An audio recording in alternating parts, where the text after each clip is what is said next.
All right, let's dive right in today. We're talking Indonesian football. Sounds exciting. It is, especially this recent World Cup qualifier against Saudi Arabia. Yeah, I saw that.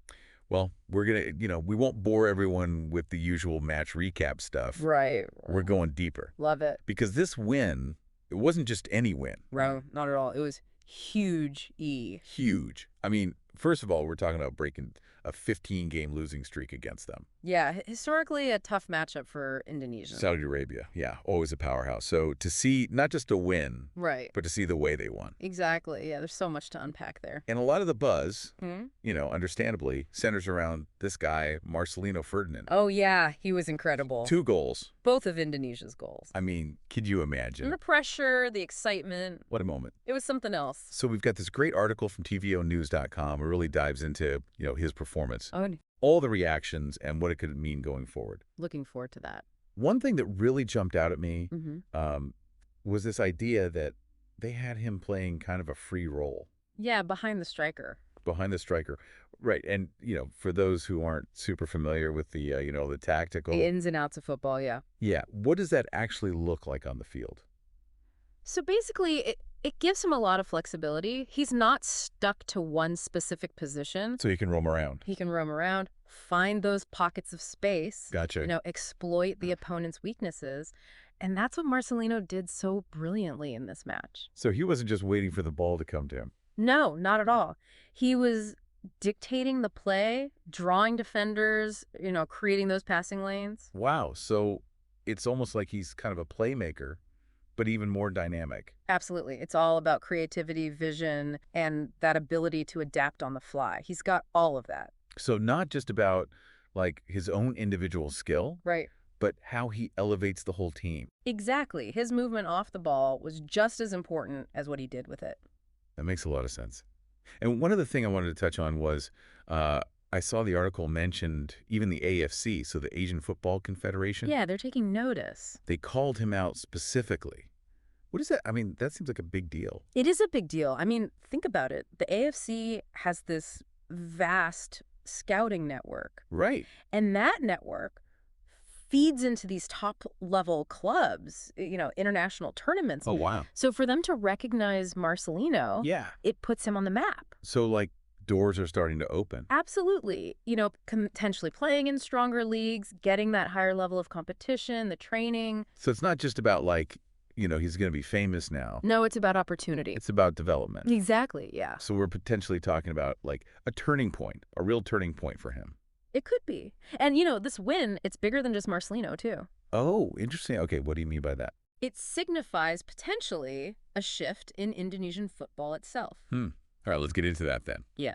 How does this one victory affect the bigger picture? I mean, it injects this dose of confidence, right? Yeah. Belief. Okay. Not just for the players themselves, but, for the fans. Right. The whole footballing ecosystem in Indonesia, I think, Makes sense. it shows what's possible. But is one win, like, enough to say, okay, things are turning around? It is a single data point, Right. but it's the way they won. Okay. It wasn't just, they got lucky, Yeah. It was calculated, well-executed game plan. So it could lead to, like, people being more willing to invest in youth development. Exactly. Better coaching, Yeah. Inspire a new generation, maybe. Absolutely. I mean, this could be that spark. Like a ripple effect. Precisely. And speaking of ripples, the article also talks about the fan support. I bet. Oh. National pride must be through the roof. Huge surge. Huge surge. And that's amazing to see, of course. But, we also got to think about the other side of that. Oh. What's that? Yeah, what about the pressure on this kid now? Exactly. The expectations. Yeah, he's what, like 20 years old? 20 years old, and suddenly he's in the spotlight. It's a lot to handle. It is. The key is going to be having that strong support system, Yeah. Coaches, family, mentors, people who can help him navigate all of this. Because it changes everything almost overnight. It really can. And we got to remember, too, football's a team sport. Oh, right. He was amazing in this game, no doubt. Yeah. But he needs his teammates to perform consistently as well. For sure. So looking ahead then, what are some key things that we should be watching for? Well, firstly, can they build on this? Translate this win into consistent performances. Against other tough teams. Exactly, Yeah. because that's the real test. Right. Then there's Marcelino's development. Yeah, how does he grow from here? If he does get those opportunities to play in tougher leagues, how will he handle it?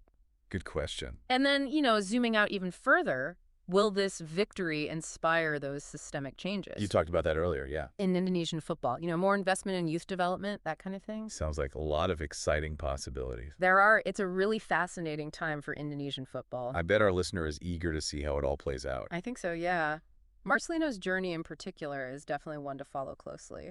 This has been really great, so insightful. Oh, glad you think so. It really feels like this moment could redefine Indonesian football. I think it highlights, how one match can spark so much hope. Yeah. Ignite passion, and potentially, reshape the future. Absolutely.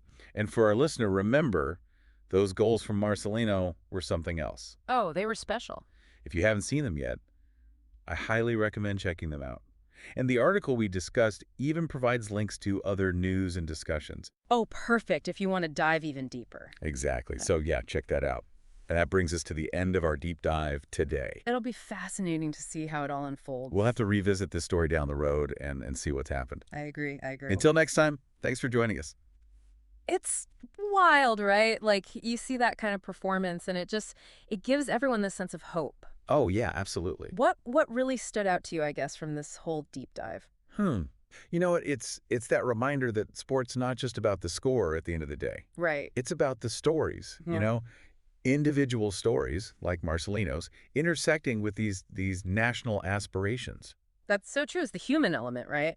These Yeah. dreams, the struggles. I mean, it's something we can all connect with on some level. Totally. So for our listener, if you're looking for a story about talent, about determination, Yeah. and that power of just one single moment to kind of change everything, I mean, this is it, right? It is. It is Marcelino Ferdinand, this victory for Indonesia.